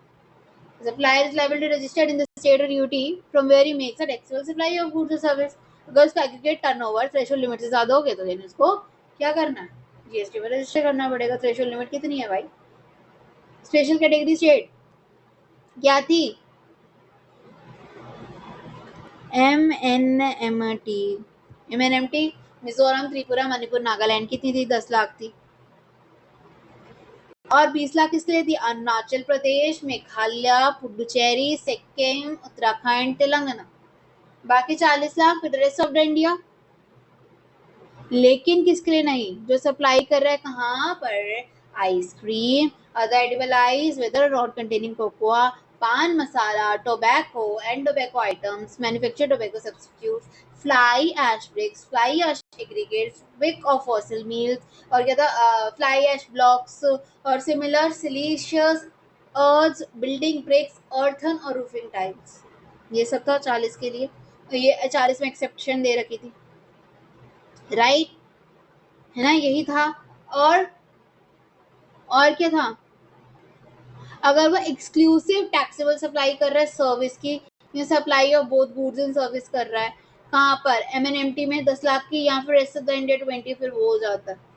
अगर वो यहाँ तो खाली क्या कर रहा हो? सर्विसेज दे रहा हो खाली या फिर वो दोनों चीज गुड्स भी दे रहा है और सर्विसेज भी दे रहा है फिर उधर 10 और 20 की बात आ जाती है कि 10 लाख MNMT का वो तो सेम ही रहेगा बाकी 20 lakh for rest of the India. 40 lakh वाली एग्जामिशन है वो हट जाती है क्राइटेरिया हट जाता है उधर अगर खाली गुड्स है या गुड्स एंड सर्विस है। यहाँ पर क्या है? मशीन ऑयल और हाई स्पीड डीजल है। मशीन ऑयल सॉरी खाली गुड्स की बात हो रही है एक्सक्लूसिवली गुड्स है तो यहाँ पे कौन सा वाला आएगा? ऑब्वियसली फर्स्ट वाला। अब देखो और एग्रीगेट टर्नओवर में क्या क्या आ जाता है आपके? एग्रीगेट टर्नओवर में सप्लाईज आ जाती है। हाँ आ जाती है। टैक्सेबल सप्लाईज ऑब्वियसली आती है। Export of goods and service obviously आता है। Interstate supply of person having same PAN आता है। हाँ आता है। ठीक है तो यहाँ पर क्या होएगा? अच्छा और central tax state tax UT tax integrated tax वगैरह आता है? नहीं आता। ठीक है वो सब नहीं आते। आरसीएम बेसिस पे अगर इनवर्ड सप्लाई हुई है आता है? नहीं आता। और जीएसटी किस किस पे नहीं लगता? पेट्रोलियम पे क्रूड ऑयल पे मोटर स्पिरिट जैसे कि हाई स्पीड डीजल पे नेचुरल गैस पर एविएशन टर्बुलेंस पे क्या क्या क्या हाई स्पीड डीजल पे हाँ, इस पे डीजल पे CGST नहीं लगता ना. Exempt supply includes non taxable supply, right. इसलिए जो supply of high speed diesel है क्या हो जाएगी, वो नॉन टैक्सेबल सप्लाई, और वो इज एन एग्जेम्प्ट सप्लाई, और इसलिए वो क्या इंक्लूड होगी, yes it will be included. क्यों? एग्जेम्प्ट है, नॉन टैक्सेबल है, exempt supplies are included in aggregate turnover. ठीक है, पहले से एग्रीगेट टर्नओवर देखते हैं कितना देगा. सप्लाई ऑफ मशीन ऑयल कितनी हो रही है यहाँ पे, 15 लाख की हो रही है, और कितनी हो रही है, 10 लाख की हो रही है, और कितने की हो रही है, ब्रांच वाली इंक्लूड होगी, यस होगी, 10 लाख की हो रही है. कितनी हो गई, 35 लाख. 35 लाख है. गुड्स वाला कौन सा था, अदर स्टेट में 40 लाख का थ्रेशोल्ड होता है. यस, क्योंकि ऊपर वाले ने 10-20 वाला नहीं, लेकिन खाली क्योंकि यहाँ पे खाली गुड्स का हो रहा है, यहाँ तो गुड्स और सर्विस दोनों का होता है, खाली सर्विस का होता है 10 और 20 देखते. बट यहाँ पर क्या हो रहा है, खाली गुड्स का हो रहा है. खाली गुड्स का हो रहा है तो हमें 10, 20 और 40 वाली देखनी पड़ेगी. 10 और 20 में तो आता नहीं, तो 40 वाला देखना पड़ेगा. 40 लाख है, 35 लाख आ रहा है यहाँ पे, तो खाली यानी थ्रेशोल्ड लिमिट से ज्यादा आई नहीं, क्योंकि जो एग्रीगेट टर्नओवर है वो 40 लाख से ज्यादा नहीं है, तो यानी कि राइट ऑयल को रजिस्ट्रेशन करने की कोई भी जरूरत नहीं है. ठीक है, उसका रजिस्ट्रेशन करने की कोई भी जरूरत नहीं है. लेकिन ये तो मंथ ऑफ अप्रैल का है, अगर बाद में उसका टर्नओवर एक्सीड हो जाता है फिर वो रजिस्टर करने के लायबिल है. Okay, now what will be your answer if right oil supplies the high speed diesel in UP in the capacity of the agent of Central Oil Limited, जो नॉन रजिस्टर्ड है, where invoices to the customer are issued in the name of right oils, would your answer be different in the case of okay. अब वो क्या पूछ रहा है, ये कितने मार्क्स का क्वेश्चन है, 5 मार्क्स का है. 5 मार्क्स का क्वेश्चन, थोड़ा सा ज्यादा होना चाहिए था, 6-7 मार्क्स. चलो कोई बात नहीं. हाँ, ये क्या बोल रहा है, what will be your answer, क्या आंसर होता आपका अगर राइट ऑयल सप्लाई करता हाई स्पीड डीजल जो यूपी का था in the capacity of an agent, यानी वो एक एजेंट होता of centre oil. Right oil एक एजेंट होता किसी ऊपर वाली, मतलब कि किसी कंपनी जो कि नॉन रजिस्टर्ड हो, वेयर इनवॉइसेस टू कस्टमर्स जो है वो किसके नाम पे इशू हो रहा है, राइट ऑयल के, उसे खुद के नाम पे इशू हो रहा है इनवॉइस. तो क्या हमारा आंसर डिफरेंट होता,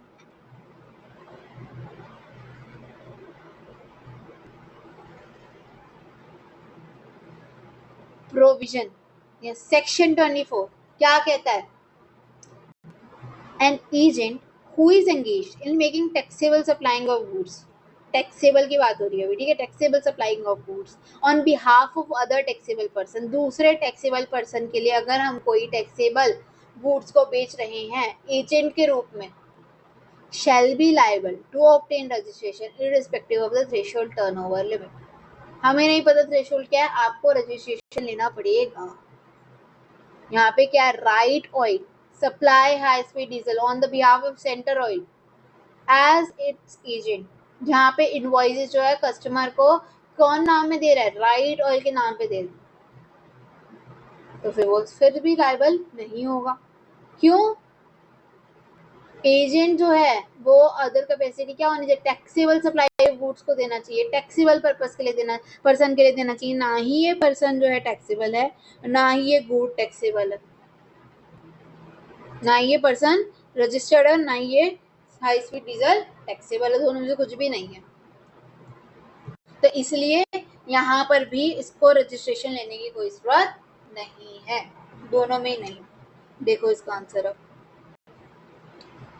क्या है, definition of aggregate turnover. Aggregate turnover includes value of all the taxable supply, exempt supplies which includes non-taxable supplies जैसे कि high speed diesel exports and interstate supplies of persons having same supply of machine 15 lakh 10 lakh 10 lakh. Aggregate turnover कितने आ गए, 35 lakh.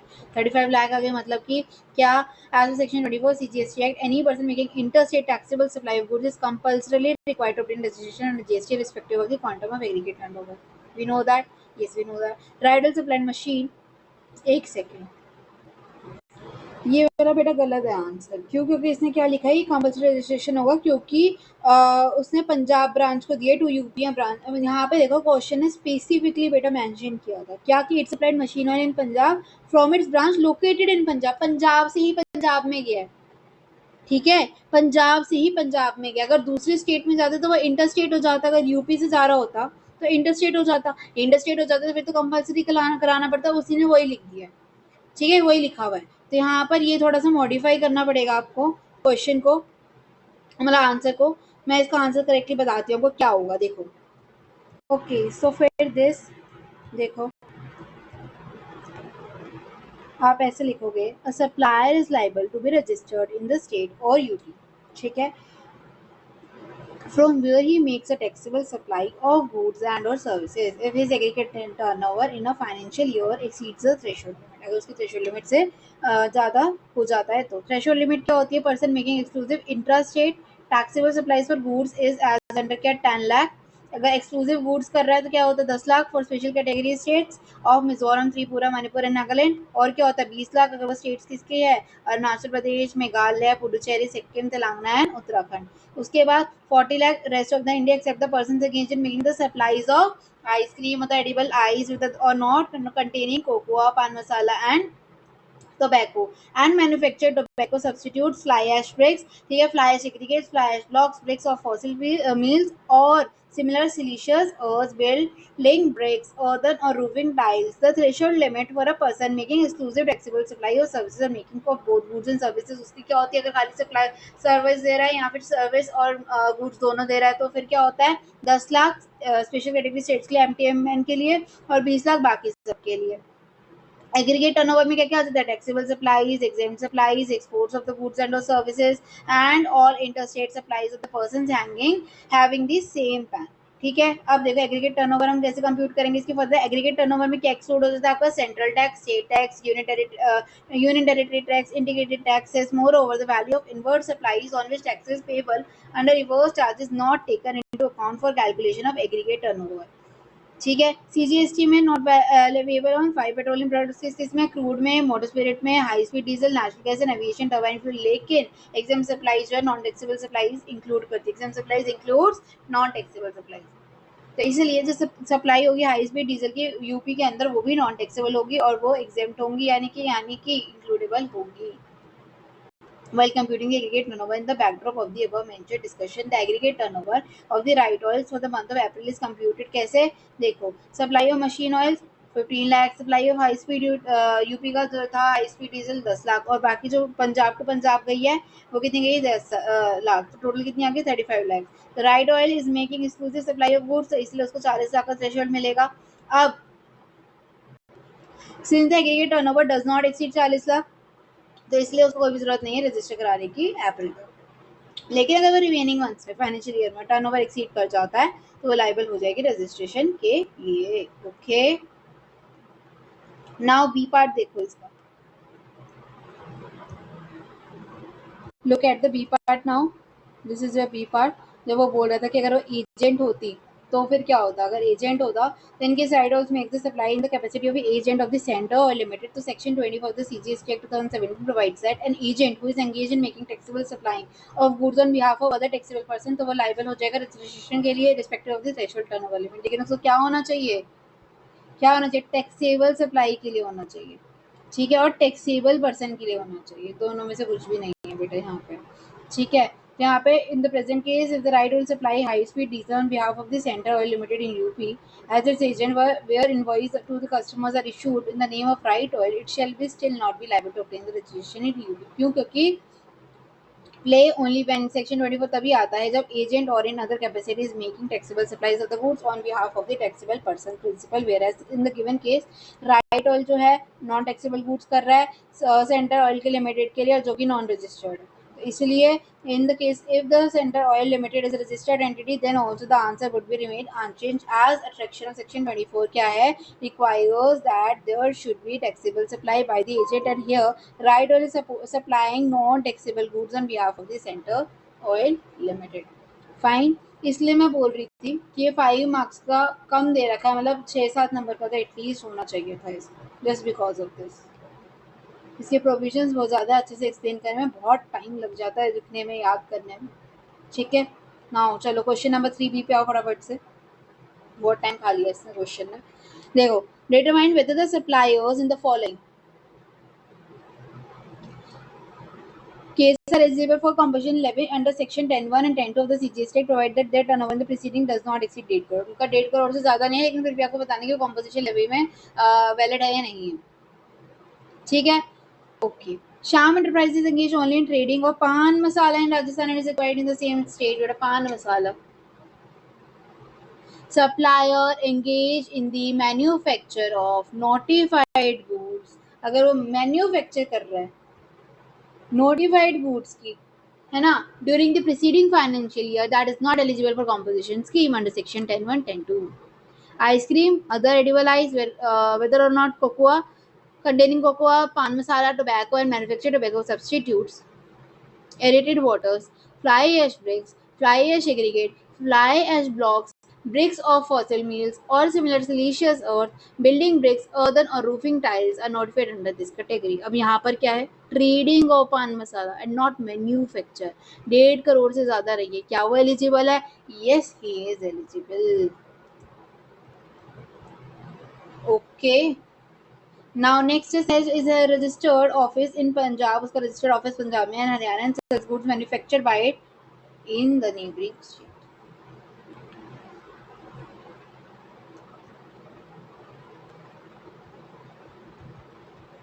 Interstate कर रही है भाई. Supplier of interstate outward supplies of the goods and services not eligible for competition levy. देखो legal provision क्या कहता है, section 10(2)(e) restricts manufacturers of the notified goods पान वही इतना क्या वॉल्यू बार भरी from opting of for composition scheme. तो इसलिए यहाँ पे क्या restriction apply strictly to manufacture and not traders. तो इसलिए Shyam enterprise is a trader और pan masala not manufacture and operates interstate. Therefore Shyam enterprise is eligible for composition levy under section 10(1), 10(2). और उसके बाद इसके लिए क्या है, देखो 10(2) C explicitly mandates that supplier must not be engaged in the making of interstate outward supplies of goods. Sales manufacturer sells goods manufactured by it in neighboring states, which constitutes interstate outward supply. तो इसलिए conclusion क्या है, सहज manufacturers not eligible for composition scheme, उसके लिए नहीं है eligible.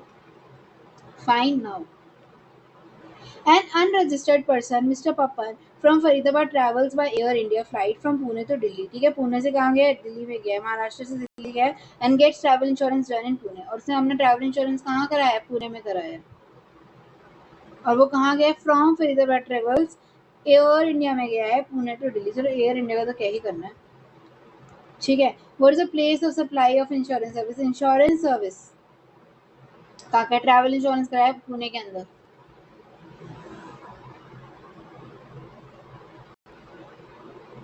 बताओ.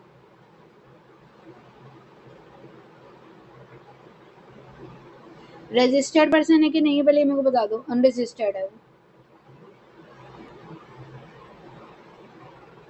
बताओ बताओ. हिंट, सेक्शन 12, अगर याद हो किसी को भी सेक्शन 12 क्या होता है, क्या है सेक्शन 12 में.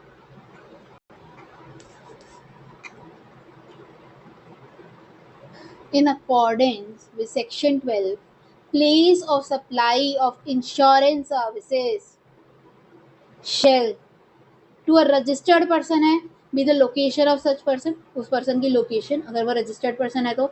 लेकिन अगर वो registered नहीं है, location of the recipient of service on records of the supplier of service. जहाँ भी सर्विस ली गई उस supplier के records में जो recipient का location है वो मान लिया जाएगा POS, place of supply.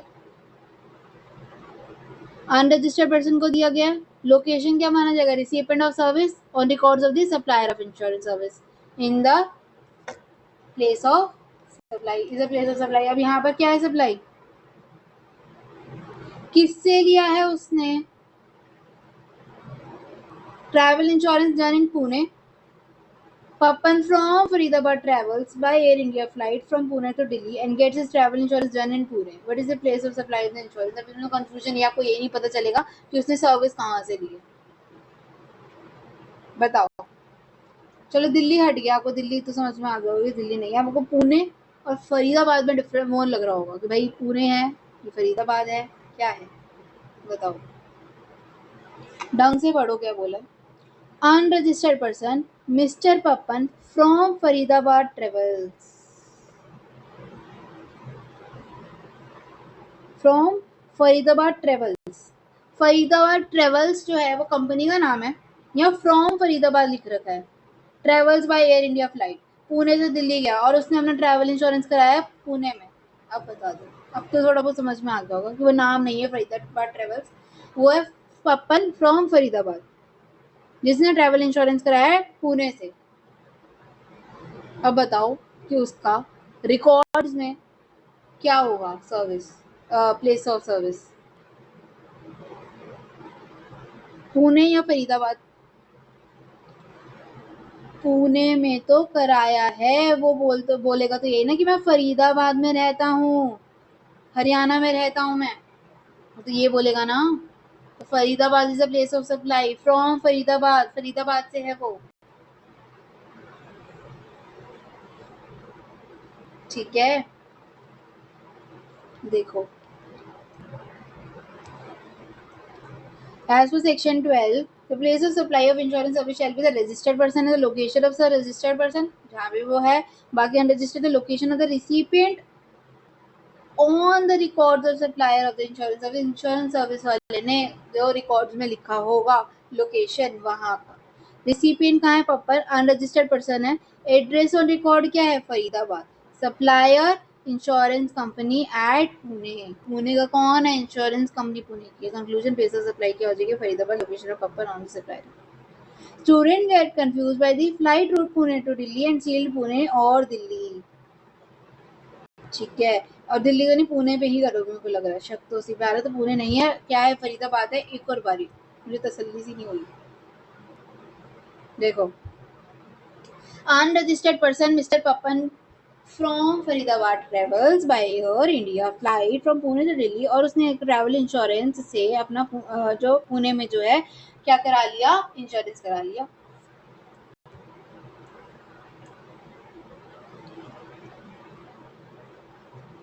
Papan Faridabad का है, फरीदाबाद, वो जाता है दिल्ली फ्लाइट पकड़ने के लिए, दिल्ली से जाता है पुणे, और उसने उधर अपना इंश्योरेंस करवा लिया। अब बताओ, ये है unregistered.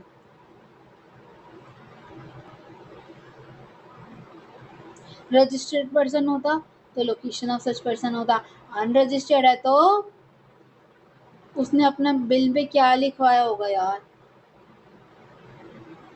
Records of the supplier पे क्या लिखवाया होगा, फरीदाबाद। ठीक है, तो कहाँ है, कहाँ गया फरीदाबाद, ये रहा फरीदाबाद।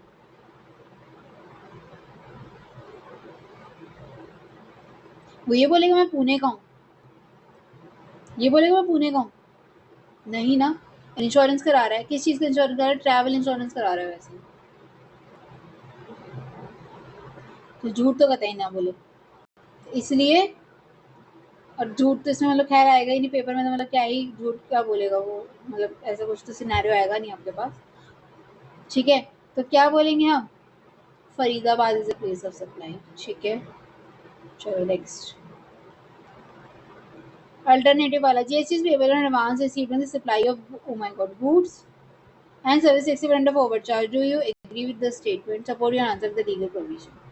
अभी ऊपर आया था एडवांस रिसीव सर्विस का, हमने ले लिया था, हाँ ले लिया था ना।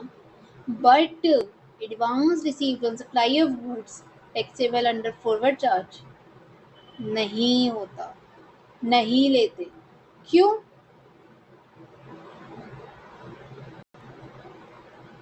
सेक्शन 13 क्या कहता है, time of supply of service अगर फॉरवर्ड चार्ज में हो तो क्या आएगा हमारा, date of issue of invoice या फिर date of receipt of payment, जो भी चलती है।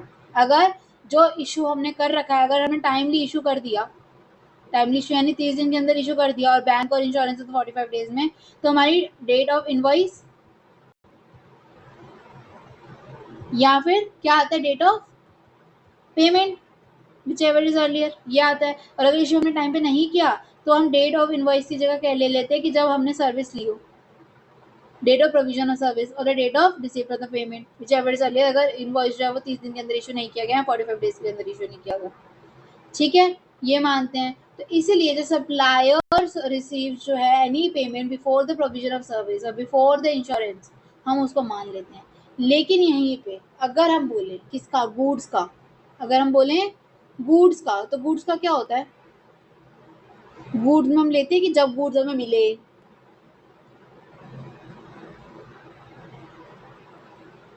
कब होता है? Date of issue of invoice और last date on which invoice ought to have been issued की तब तक तो हो ही जाना चाहिए था। Invoice ought to have been issued, उसमें पेमेंट आई कहीं पे भी? नहीं आई। आई नहीं आई, तो उसमें कोई पेमेंट का लेना देना ही नहीं होता। क्यों? क्योंकि एडवांस हम लेते ही नहीं, उसमें हम लेते हैं कि पेमेंट जल्दी होगी तो पेमेंट मान लेंगे इनवॉइस से। यहाँ पे क्या है? Date of issue of invoice the last date on the which the payment invoice ought to have been issued, इसलिए यहाँ पे गुड्स में अलग तरीके से होता है। देखो, advance received for supply of services. So, as per section 13, at the time of supply for the service, the date of issue of invoice or the date received for the payment, whichever is earlier. लेकिन GST is payable on the advance received for the supply of taxable service under forfeiture at the time of receipt or advance. लेकिन यहाँ पे क्या होता है? Exempts all the registered person other than composite dealers. अगर advance receive हो रहा है तो एग्जेम्प्ट कर देगा other than composite dealers from paying GST at the time of receipt of advance, तो इसको एग्जेम्प्ट कर देगा। क्यों? For supply of goods time of supply is govern strictly by section 12 two A, यहाँ पे क्या होता है? Date of issue of invoice, यहाँ पे last date on which the invoice ought to be issued under section 31. Therefore, GST is not payable on advance received for supply of goods. Advance of goods and no GST, advance of services GST, yes. Fine? Clear? Okay. Now, all taxpayers are required to file GST 1 only at the end of the tax period. हमें बताना है true या false, बताओ कब देना होता है? End of the tax period. कब होता है जीएसटीआर 1?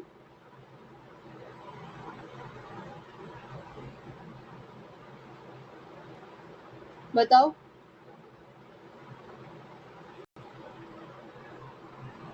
जीएसटीआर 1 की जो ड्यू डेट होती है ना, वो होती है 10th of immediate succeeding tax period, ये टैक्स मंथ मान लो, ठीक है। अब चाहे आप मंथली दे रहे हो तो नेक्स्ट मंथ आ जाएगा, और क्वार्टरली दे रहे हो तो नेक्स्ट क्वार्टर 10th का, ठीक है। तो फर्स्ट से 10th डे तक आपको मानना होता है मंथ या क्वार्टर में, और वो एक्सटेंड भी हो सकता है। 10th जो डेट है एक्सटेंड भी हो जाएगी, कमिश्नर या कमिश्नर स्टेट वगैरह बोले कि एक्सटेंड कर दें तो हो सकता है, एक्सटेंड भी हो जाती है तो नोटिफिकेशन दे दो, ठीक है। उसने क्या बोला है? Only out the end of tax period. हम बिफोर कर सकते हैं क्या? Before the end of current tax period नहीं, नहीं कर सकते, लेकिन इसकी एक्सेप्शन है। कब कर सकते हैं? अगर वो क्या हो? सीटीपी, कैजुअल टैक्स पेयर हो।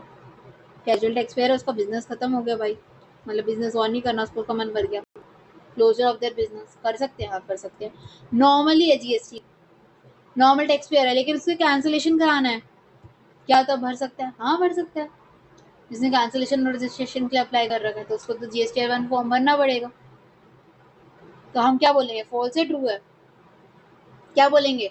जब ऐसी कोई बात होती है ना, थोड़ा सा डाउट लगता है कि मतलब डाउट क्या लगता है, मतलब हमें पता है कि only of the end of the tax period, वैसे तो ठीक है बट इसके एक्सेप्शंस भी है, तो what we will say is, हम ये बोल देते हैं कि इट इज पार्शियली वैलिड या पार्शियली करेक्ट है। क्यों? क्योंकि इसके एक्सेप्शंस भी आती हैं कि बढ़ा भी सकते हैं डेट, कि कैजुअल टैक्स पेयर हुआ तो, कि अगर नॉर्मल वाले ने कैंसिल करा दिया तो, ठीक है। देखो, normally GSTR 1 details of the output supply for the tax period is filed electronically at the end of the tax period on or before the 10th or 11th day of the month succeeding such tax period। 1 या 11 नहीं, अब 10th ही लिखो, ठीक है, 10th ही लिखो। अब casual tax person can file form GSTR 1 after the closure of the business even before the end of the tax period, yes or no? Yes. Cancellation card taxpayer who has applied for the cancellation of registration or whose registration is cancelled by the proper officer is allowed to file the form GST for the prior period to cancel before the end of the tax period upon confirming the receipt of the application, yes। तो इसलिए हम क्या बोलेंगे? It is partially valid, incorrect in absolute terms, सम पर partially valid लिखेंगे. In accordance with Section 37 of the CGST 2017, GSTR1 for the particular tax period is filed on or before the 10th day of the immediately succeeding tax period. GSTR1 of the month or quarter can be filed any time between 1st and 10th day of the succeeding month or quarter. Due date of filing GSTR1 may be extended by the Commissioner of State GST or Commissioner of UT GST for the class of taxable persons by way of a notification. So the statement is partially valid. A taxpayer cannot file Form GST1 before the end of the current tax period. Lekin there are some exceptions to this rule. That are the casual taxpayers after the closure of their business and cancellation of GSTN of the normal taxpayer. A taxpayer who has applied for the cancellation of the registration will be allowed to file the Form GSTI1 after confirming receipt of the application. Okay, so it is a partially valid statement. So देखो 100% GST to be matching mandatory होते हैं, zero provisional credit. Work contract में क्या होता है, debit to the PNL allow हो जाएगा, capitalise करेगा तो ब्लॉक होगा आपका आईटीसी. आरसीएम पेमेंट में must be in cash, can not use ECL, electronic cash use नहीं कर सकते आरसीएम पेमेंट के लिए. कंपोजिशन नॉन एलिजिबिलिटी का इंटरस्टेट आउटपुट गुड्स करो. सीडीवी एनआरटीपी के लिए ई कॉमर्स ऑपरेटर है, टीसीएस दे रहा है, manufacturers of the notified goods, composition नहीं अलाउड. एडवांस टैक्स रूल्स क्या होते हैं, सर्विस के लिए टैक्सेबल ऑन एडवांस, लेकिन गुड्स के लिए एग्जाम्प्ट होता है. ठीक है ना. एडवोकेट्स लीगल सर्विसेज रिप्रेजेंटेशन दे रहा है, इंडिविजुअल या फर्म को दे रहा है, बिजनेस एंटिटी टर्नओवर थ्रेशोल्ड से ज्यादा होनी चाहिए. ठीक है. और क्या है, डायरेक्टर सिटिंग फीस, ये आरसीएम के लिए आपका sitting fees, non salary remuneration, director of company, company में बोर्ड डायरेक्टर आपकी लाइबल है. सप्लायर कौन होगा, डायरेक्टर. रिसिपिएंट कौन है, कंपनी. इंश्योरेंस एजेंट में इंश्योरेंस एजेंट सर्विस ही ले रहे हो, सप्लायर इंश्योरेंस एजेंट. रिसिपिएंट कौन है, insurance company. Okay. Motor vehicle renting हो रही है, रेंटिंग होती है passenger vehicle, non body corporate है सप्लायर और रिसिपिएंट बॉडी कॉर्पोरेट है, तो फिर आपका क्या हो जाएगा, आरसीएम. जीटीए सर्विस के लिए जीडी सर्विस में भी क्या है, GD who has not opted for the FCM यानी आरसीएम लेगा वो ऑब्वियसली, तो फिर उसके लिए होगा, चाहे वो फैक्ट्री हो, सोसाइटी हो, कोऑपरेटिव सोसाइटी, रजिस्टर्ड पर्सन हो. Then e-invoicing के लिए applicable threshold mandatory for the registered taxpayers whose aggregate turnover in any preceding year क्या हो, 5 करोड़ से ज्यादा हो. एससी से union insurance banking company financial institution NBFC GTA passenger इन सब के लिए क्या है, अलाउड है इनको ई इनवॉइसिंग के लिए. ठीक है. और क्या है, टैक्स पेयर्स विद एटीओ 100% से ज्यादा मस्ट अपलोड इनवॉइसेस और invoice registration portal with in 30 days. Okay. Motor vehicle 13 से कम हो, ब्लॉक्ड है. Use for further taxable supply for vehicles, transportation. अच्छा इसकी एक्सेप्शन मैं सोचा एक्सेप्शन है, exception further taxable supply of vehicle है तो हम मानेंगे कि आईटीसी दे सकते हैं. ट्रांसपोर्टेशन ऑफ पैसेंजर है तो देंगे. इम्पार्टिंग ड्राइविंग व्हीकल है तो दे सकते हैं, और अगर कैपेसिटी देने से ज्यादा है तो भी हम आईटीसी लॉक करते हैं. फूड बेवरेज केटरिंग ब्लॉक होगा, लेकिन अगर वो आउटपुट सप्लाई जो है वो सेम है, यहाँ पे स्टैट्यूटरी ऑब्लिगेशन दे रखी है आपकी सेम कैटेगरी जो आप आउटपुट सप्लाई में दे रहे हो, तो यहाँ पे स्टैट्यूटरी ऑब्लिगेशन है तो वो अलाउड हो जाएगा. वर्क कॉन्ट्रैक्ट में क्या इमूवेबल प्रॉपर्टी के लिए ब्लॉक होगा, लेकिन अगर प्लांट एंड मशीनरी तो अलाउड है. यहाँ पे डेबिट करती अगर आपने पीएलएनएल में यानी कि रिपेयर्स और मेंटेनेंस के तो अलाउड हो जाएगा. इनपुट सर्विस होता है फर्दर वर्क कॉन्ट्रैक्ट पे तो भी अलाउड है. पर्सनल कंजप्शन या लॉस गुड्स है तो ब्लॉक्ड है, लेकिन इसके लिए कोई भी एक्सेप्शन नहीं है. Now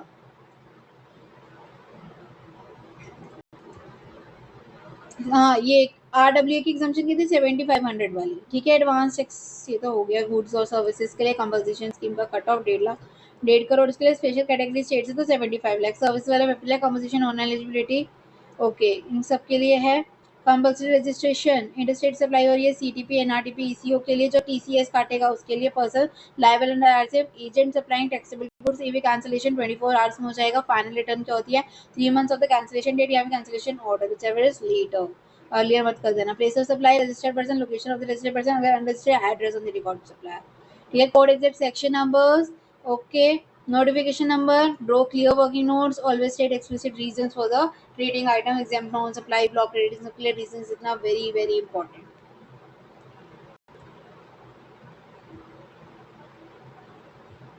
All the best.